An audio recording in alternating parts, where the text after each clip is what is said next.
Ok, agora tá. Bem, então, voltando, quando a gente observa essa tabela, a gente vê que a altura geométrica e a altura geopotencial, elas não são a mesma coisa, não têm a mesma equivalência. Isso, lógico, porque a altura geopotencial tem a ver com a energia ou com o trabalho realizado ou com a energia potencial que é necessária para levar essa massa de 1 quilograma de água do nível médio do mar para a altitude de referência em questão. Então, nesse caso, a altura geométrica não corresponde à altura geopotencial, em virtude dessa questão da relação com a aceleração devido à gravidade.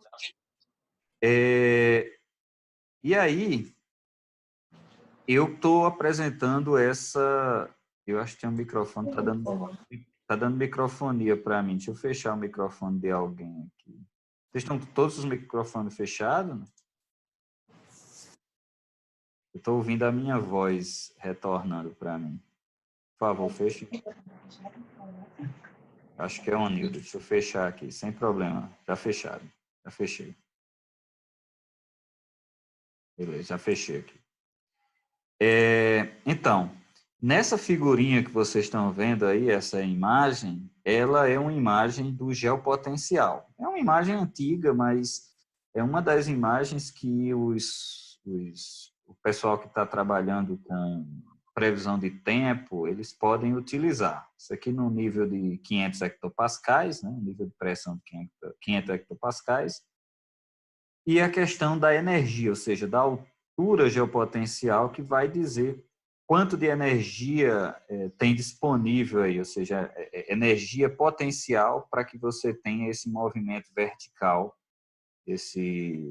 nessa atmosfera. E aí, consequentemente, você vai ver que nas regiões equatoriais, ou na região equatorial, você tem os maiores valores de altura geopotencial.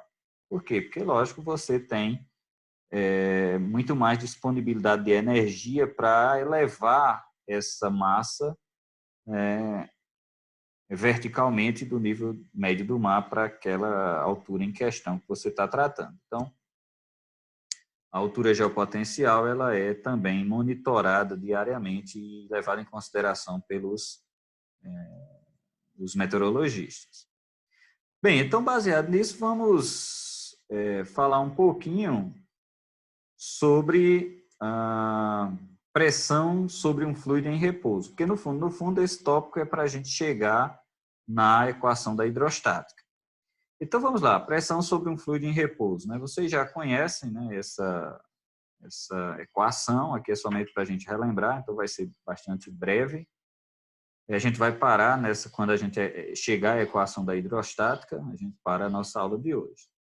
Então, como todo mundo já sabe, a gente já fez isso, né? já mostrou em figura e tudo mais, que pressão é, na verdade, essa força sobre uma determinada superfície por unidade de área, daquela superfície em questão. Então, a pressão em um determinado ponto sobre uma superfície de área unitária que você está tratando num fluido em repouso, ela aumenta com a profundidade abaixo da superfície do fluido. O que é que eu quero dizer com isso? Imagine que aqui você tem um recipiente totalmente preenchido com água, daqui do nível de referência aqui, do nível inicial desse recipiente, à medida que eu for me aprofundando, ou seja, que eu for aumentando a profundidade nesse fluido, eu vou tendo uma maior pressão sobre aquela determinada área unitária em questão. Por quê? Porque eu aumento o volume de fluido, eu aumento a massa de fluido que está aqui, pressionando ou exercendo força sobre esse ponto em questão. E se eu for caminhando mais em direção ao fundo do recipiente, a pressão exercida por aquela coluna de fluido vai aumentando. Então, isso quer dizer que a pressão aumenta à medida que eu vou me aprofundando nesse fluido, tomando como referência a superfície lá superior do fluido. Então, essa força produzida pela força... Opa, alguém está mandando uma mensagem.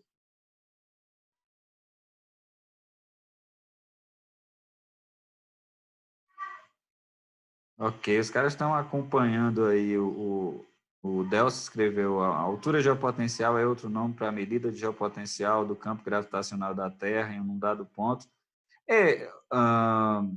Delson, a gente pode discutir isso um pouquinho depois, mas o que realmente a gente está tratando como altura geopotencial, em virtude até de você olhar a equação, ela vai me dar isso mesmo, ela vai me dar o potencial do que o campo gravitacional exerce sobre um determinado ponto naquela atmosfera.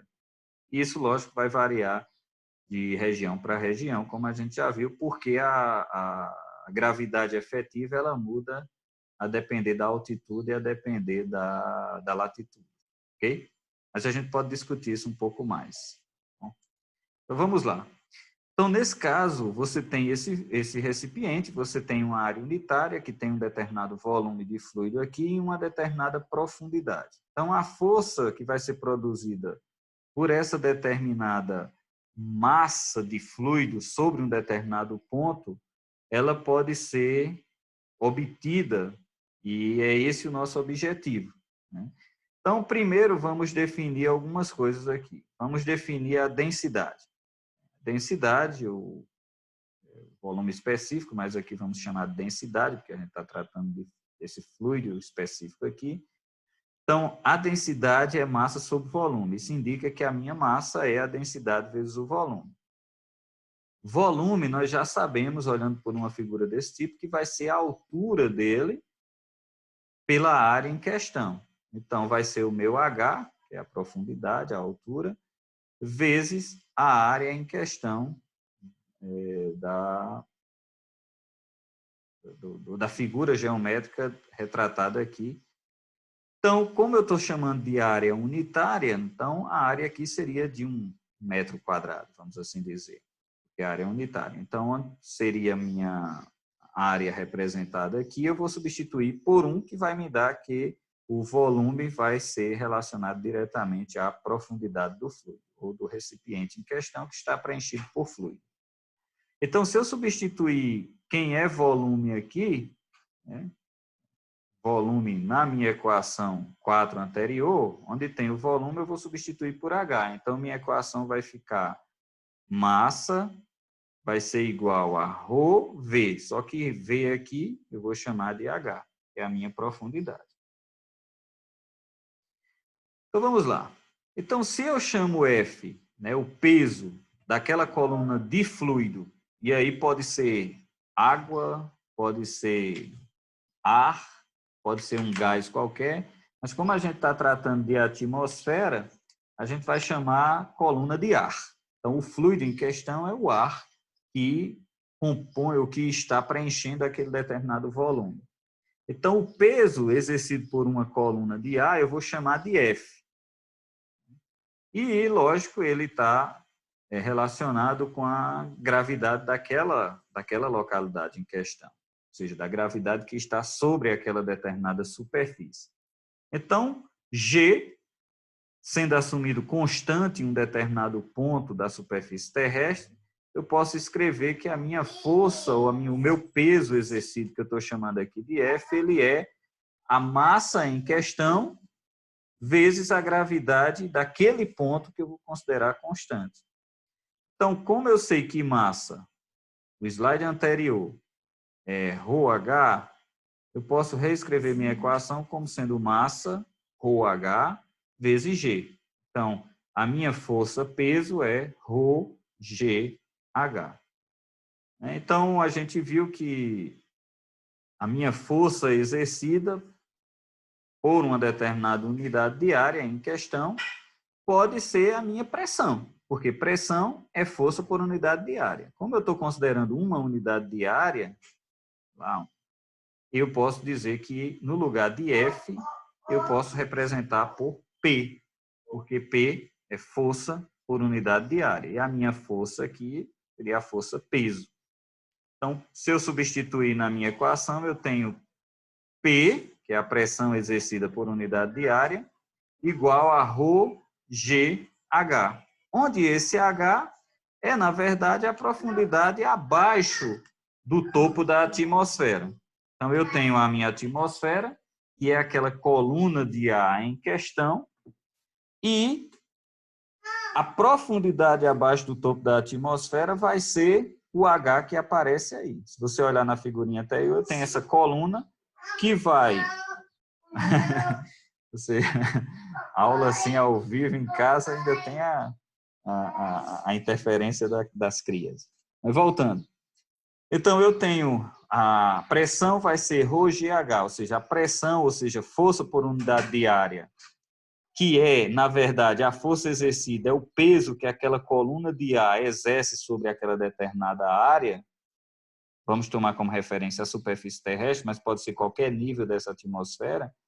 Então, essa força, que é o peso daquela coluna de ar, sendo exercido sobre uma determinada área, essa força sobre essa área vai me dar a pressão exercida. Então, essa pressão vai ser ρGH, onde ρ é a densidade daquela massa em questão, G é a gravidade local, que pode ser considerada constante, e H é a profundidade com relação ao topo daquela coluna de massa de ar até o ponto em questão.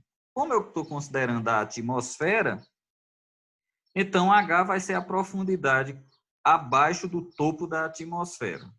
E aí vem, qual é o topo da atmosfera? Bem, aí a gente vai discutir à medida que o tempo for passando. Mas o que eu quero que você entenda é que pressão vai ser ρGH, onde H é a profundidade, tomando como referência o topo da atmosfera.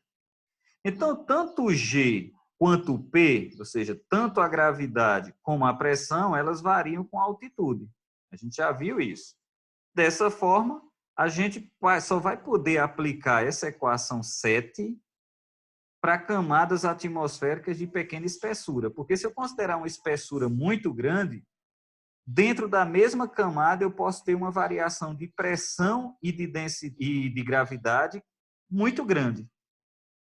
E aí não me caracterizar essa igualdade. Então, nesse caso, eu vou aplicar a equação da hidrostática, ou essa equação 7, inicialmente ainda, para camadas atmosféricas finas, camadas de pequena espessura. E assim, a gente pode obter uma fórmula para essa camada fina dada pela equação 7. Mas e aí, se eu quiser uma camada mais espessa, uma camada mais profunda, como é que eu faço? Bem, para eu fazer isso, aplicar essa equação para uma camada mais profunda, eu preciso assumir que a densidade e a gravidade eu vou utilizar como sendo valores estabelecidos, pré-estabelecidos. Eu vou dizer que a densidade vai ser a densidade média daquela camada e o valor da gravidade eu tenho que assumir constante, porque se eu deixar isso realmente variando, a minha equação não pode ser aplicada. Então, primeira coisa, a equação 7 só pode ser aplicada para camadas atmosféricas finas, né, de pequena espessura. E se eu quiser aplicar essa equação para camadas mais espessas, eu preciso assumir aí uma densidade média daquela camada e assumir G constante, o que muitas vezes não representa bem o meu fenômeno, ok? Então, a gente precisa chegar à equação da hidrostática. Então, para chegar na equação da hidrostática, vamos partir dessa figurinha que vocês têm aqui. Então, vamos considerar esse pequeno elemento cilíndrico, né, que tem uma seção vertical definida, e atribuir a equação 7, né, essa equação aqui, para os limites dessa figura. Então, vamos pensar o seguinte.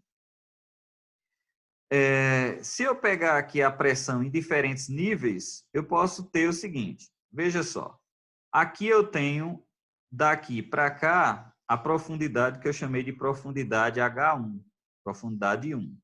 Daqui até a parte de baixo, eu chamei de profundidade 2, H2.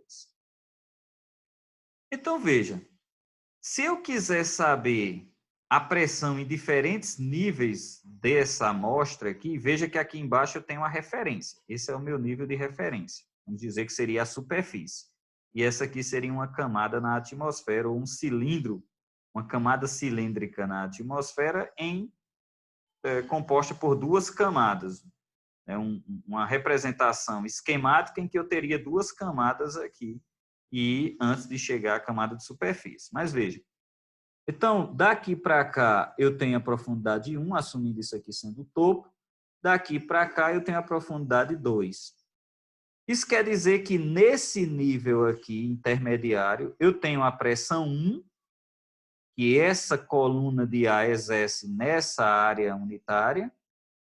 E nesse nível aqui embaixo eu tenho a pressão 2, que essa coluna toda exerce nesse ponto. Então, eu tenho dois níveis de pressão aqui, pressão 1, pressão 2. Ok? Beleza. Lembre que, do slide anterior, esse H é a profundidade do topo da atmosfera até aquele nível em questão. Mas nós temos uma dificuldade aí. Qual é a dificuldade? É saber qual é o topo da atmosfera. Não existe, primeiro, o topo da atmosfera ele não é um físico, a gente já viu que não existe em sentido físico o topo da atmosfera, tipo, você não vai subindo e encontra um topo em que você tem que abrir uma tampa lá para sair, ou uma janela para sair da atmosfera. A gente viu que o ar vai ficando rarefeito, a um ponto que você não encontra mais constituintes que caracterizem essa atmosfera que a gente tem. Então, aqui tem uma dificuldade. Partindo dessa equação, qual é a dificuldade? Se eu quiser saber qual a diferença de pressão entre os níveis 2 e 1, pela equação clássica, eu teria que fazer P2 menos P1 igual a ρgH1 menos ρgH2, porque é o nível 2 menos o nível 1, então ρgH2 menos ρgH1. Só que tem um problema. Qual é H2 e qual é H1? Ou seja, quem é H2 e quem é H1? Já que eu tenho a dificuldade de saber onde é que fica o topo da atmosfera. Então, vamos fazer o seguinte, vamos tomar algo como sendo referência para a gente, que seja realmente algo que eu possa me segurar que está correto. Então, vamos pensar a superfície terrestre. No lugar de pensar no topo da atmosfera, vamos pensar na superfície terrestre. Então, vamos fazer o seguinte, eu já vi que a minha H2, onde ela fica aqui, ela é, na verdade, a minha altura Z2 aqui, com relação à superfície. E a minha profundidade H1, ela pode ser a minha altura Z1. Então, eu tenho aqui Z1 e tenho aqui Z2, que corresponde ao nível de pressão 1, que era a profundidade 1, e corresponde ao nível de pressão 2, que era a profundidade 2. Então, observando por essa figura, eu tenho que H2 menos H1, ou seja, isso menos isso, que é essa camada aqui, é a mesma coisa que Z1 menos Z2, ou seja, a mesma coisa que isso menos isso, que também dá essa camada. Então, H2 menos H1 é a mesma coisa que Z1 menos Z2. É a mesma camada em questão. Então, na minha equação, onde tem H2 menos H1, eu posso escrever Z1 menos Z2. E agora a minha referência deixa de ser o topo da atmosfera e passa a ser a superfície terrestre. Todo mundo entendeu até aí? Ok? Posso continuar? Então, por que eu fiz isso? Por que eu mudei essa referencial? Porque a superfície terrestre ela é entendida, ela é mensurável. Eu posso saber onde ela está, mas o topo da atmosfera não. Então, reorganizando minha equação, eu fico com P2 menos P1 igual a ρg. No lugar de H2 menos H1, agora eu tenho Z1 menos Z2. Substituir. E essa equação é usualmente escrita da seguinte forma: P1 menos P2, ou seja, eu reorganizo aqui, né? P1 menos P2 é igual a menos ρg Z1 menos Z2, ou seja, o menos vem para cá porque eu mudei a ordem das referências aqui. P2 menos P1, agora ficou P1 menos P2, e aí eu tenho que colocar o sinal negativo. Então, o sinal negativo aqui, o que ele vai indicar é que quando você aumenta a altitude na atmosfera, a pressão diminui. Por isso que a gente tem a pressão diminuindo. Fisicamente, ela é representada pela equação da hidrostática. Então, se eu reescrever essa equação como sendo P1 menos P2 como sendo o meu ΔP, ou seja, minha variação de pressão em dois níveis, e esse Z1 menos Z2 como sendo a minha variação de altitude, No lugar de profundidade, agora eu estou falando de altitude. Então, eu posso reescrever minha equação como sendo dP igual a menos ρg dz. E essa é a minha equação da hidrostática. E essa equação da hidrostática ela é a equação que rege essa distribuição vertical de pressão num fluido que está em equilíbrio. Então, dP igual a menos ρg dz é uma equação muito, muito importante na termodinâmica da atmosfera. Então, é importante que a gente entenda de onde ela vem. Então, como a gente está tratando a atmosfera como um fluido, então a gente tem a dificuldade de enxergar qual é o topo desse fluido. Como a gente não tem o topo do fluido, a gente precisa de usar esses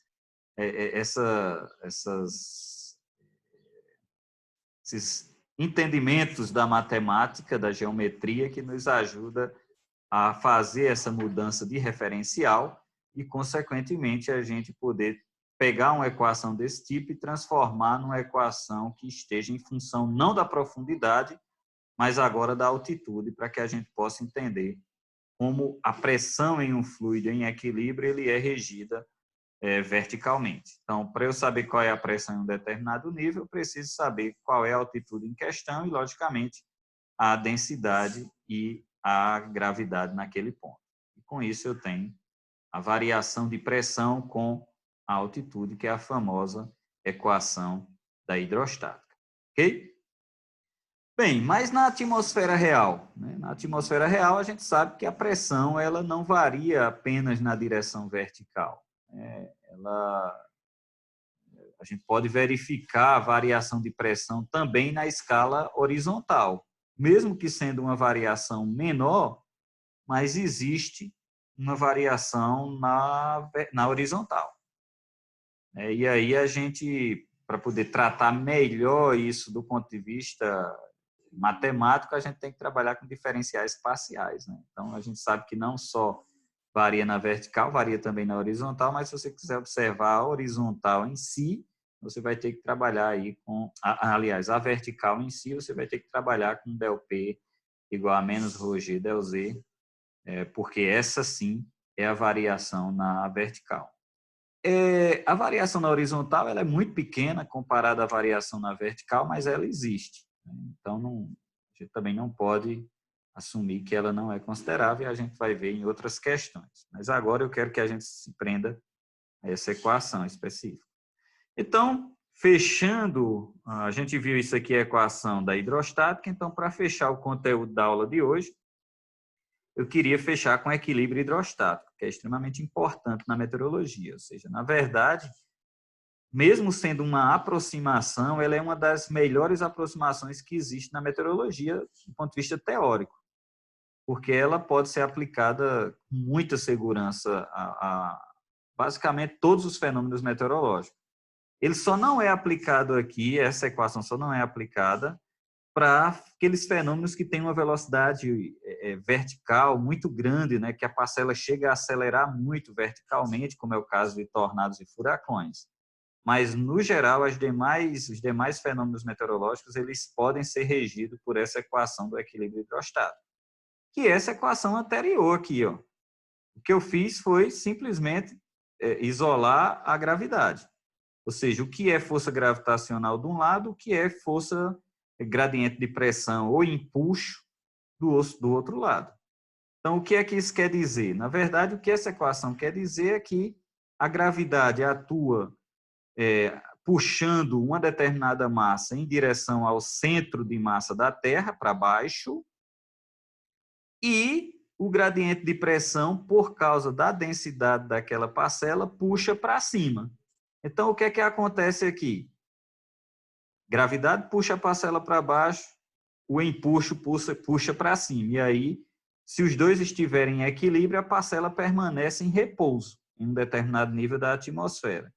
Mas se esse equilíbrio for quebrado, o que é que vai acontecer? Se a gravidade for maior do que o empuxo, a parcela desce em direção à Terra, à superfície terrestre.